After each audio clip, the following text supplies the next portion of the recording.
morning, my friends. We are the bottom tier, and we are here. Bottoms tier. Thank you, Matt. He is Matt. I am Greg, and we're here with friend of the show, Jamie, who just this last week won the Road to Nationals in Tucson, Arizona. Hashtag Fab Dads is what we say here. Amen to that, my friend.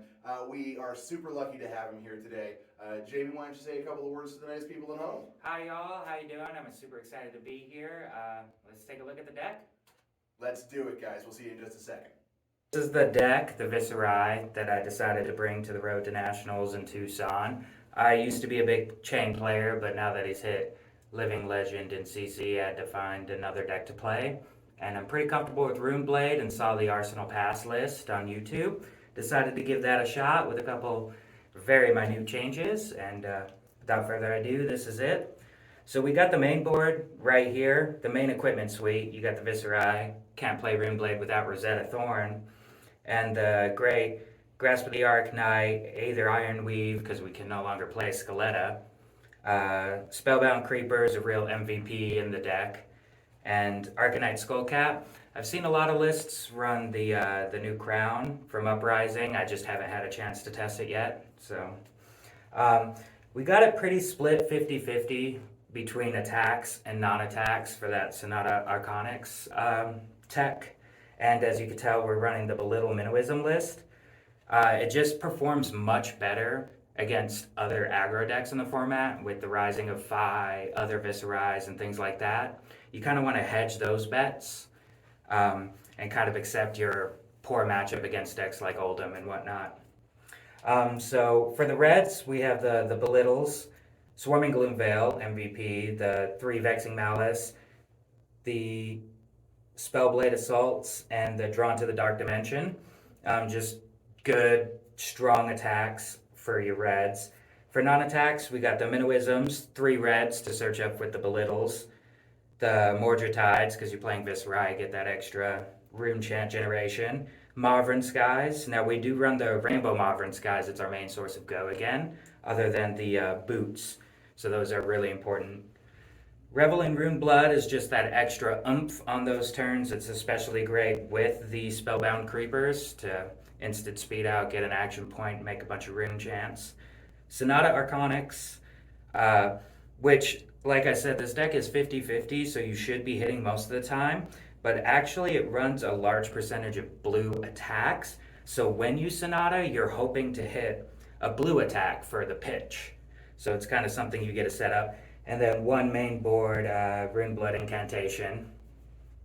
For the yellows, we have the yellow Belittles as well, to just increase the density of them. The Mavrins and the Shrill, the Skull Forms. It's a good 2 for 6 attack, you know, get that value in. And then for the blues, we simply have the Mavrins, the Become the Arc Knights, because tutoring is always good. 2 blue Sifts, these are kind of a flex slot. They can fix an awkward hand, but you could definitely replace it with another blue like Tome of the Arcanite or something to your liking. And then we brought the list up to 2 blue Minnowisms. Just sometimes you have to block with 1, turn 0. And you really, or sometimes you even have to tutor 1 to play, and you want to be able to get that other one for pitch. The sideboard over here is pretty simple. We got the 2 Arcane Barrier in the form of Crown of Dichotomy and Vexing Quillhand. You have to have AB. It's just a fact of life these days. And then we have the 9 Breakers. So we have triple CNC, Erase Face, and Runic Reclamation. Kind of like, in a lot of matchups, you'll bring in 1 suite of 3, sometimes 2, if like you're playing against a Dromai or a Prism and you need breakers. And then we have 2 Read the Runes and 2 more Runeblood Incantations. And those are really what you kind of want to put in if you're going first and set up a really good, like, make a bunch of rune chants, Arsenal Pass, when your opponent doesn't have a chance to respond. Cool, yeah. Yeah, any questions? Yeah, the only other thing is, like, what were your matchups like on Road to Nationals, and kind of like who you versus kind of played out the day? Okay, so I started the day off against a Dorinthia player and ended up just, it was a really close matchup, but they set up a perfect 6-card hand off of the Dominate card that draws a card, and they were just able to Dominate, hit me for 7 or 8 3 times in a turn. Nothing much I could have done, and they got there. Round 2 was a Viserai matchup, but it was the non-belittle list. So just with the belittle minnoisms, you're just able to run over those decks, and it's not even close. Match 3.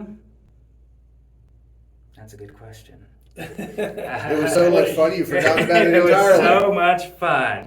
Here, we could cut this part out, right? I could pull up the names. Yeah, 100%. Yeah, This we're all goes on editing. the editing floor. Cough, Editing cough. right here, yes. Cough, prepare to edit. All right. Boom. Nick Whitley. Do you guys know him? I don't know, Nick Wheatley. It's a great name, though. It's Prism. Nick. All right, Nick Whitley, if you see this video, leave a comment down below. Yeah. Remembering retelling of this day. So it was Prism that you're versing? Well, it was the third round. I cannot for the life of me remember what it was. Oh, well, there you go. Yeah, but the fourth round was a local Prism player. It was a really close matchup again. I think we were both at 1 at the end, and I was able to push through enough mixed damage. And then round 5 was another Prism player, a Tucson localist, who I was able to pretty much do the same thing.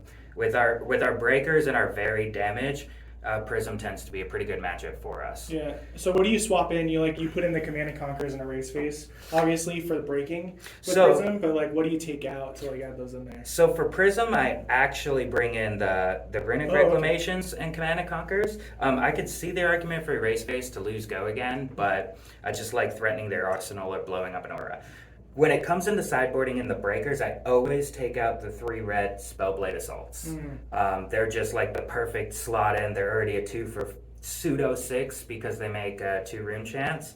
So those slide in nicely for that. When I do have to bring 6 in, I just try to keep the ratio correct of attacks to non-attacks, and if I can, blues and reds. So it just depends on the matchup. Like a lot of the times I'll take out a little bit of a mix, like the Drawn to the Dark Dimension and like 2 Vexing Malices or something like that.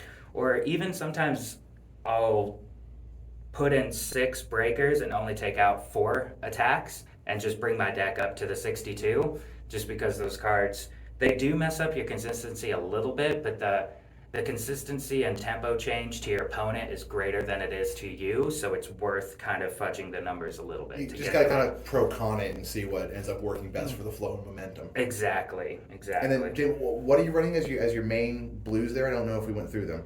Yes, so all the blues are the main blues. Okay. So this is sideboard, and then just like the attacks, you mainly want to hit them off a Sonata for the pitch, or sometimes it's not so bad. I mean, a blue Shrill still swings in for 5. Yeah. You know, and Marvin Sky's mandatory. You got the tutors, which are just great, and then Sifs and Minnoisms. Right. And then when it came to the top 8, I ended up playing a Rhinar player, a local Rhinar player. Really close matchup, but just Viserai kind of tends to run over Rhinar, even though he went first.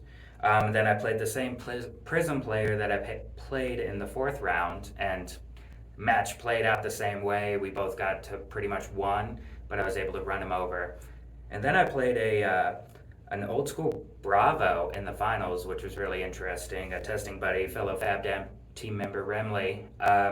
It was a very intense match where he disrupted me 5 to 6 turns in a row with things like Crippling Crush, Pommels. I just couldn't assemble a full hand, but I was able to leak some damage through, and when he stumbled and didn't have disruption, I was able to just push lethal at that point. I had got him down to below 20 and just push lethal every turn, so he never had a full card hand. Nice. Let that be the lesson, everybody. Keep the momentum up. When you have it on your side, don't let it go. Awesome. Well, thank you, Jamie, for coming and doing a deck tech for us. And is there anywhere they can follow you or see you in the community? I don't really do any social media now, so All right, just cool. look for me in Phoenix area playing the Armories. You'll be seeing him probably at the Nationals, so congratulations for your first win, and thanks for being on the show. Thank you. All right, thanks, everybody. We're signing off right now, but don't forget to follow us on Twitter at Bottom Tier Pod, and check out the podcast now streaming on all the major platforms. I'm Greg. I'm Matt. And this has been Jamie. And guys, we will see you next time. Thank you very much. Are you excited? Yeah! He's already recording. Oh, yeah. Oh, Yeah, good. that's what editing's for. Oh, yeah, Exactly. everything is for everything. All right, so 3, 2, one.